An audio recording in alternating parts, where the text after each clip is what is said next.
Hey everyone, so today I'm showing you how to hide your friends list on Facebook for Android. If you don't want other people to see who you're friends with, you can easily make it private. Let's get started.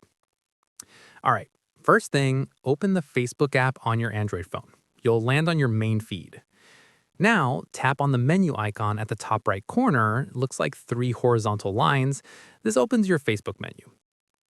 Okay, scroll down until you see Settings and Privacy and tap on that. Then tap on Settings to open your account settings.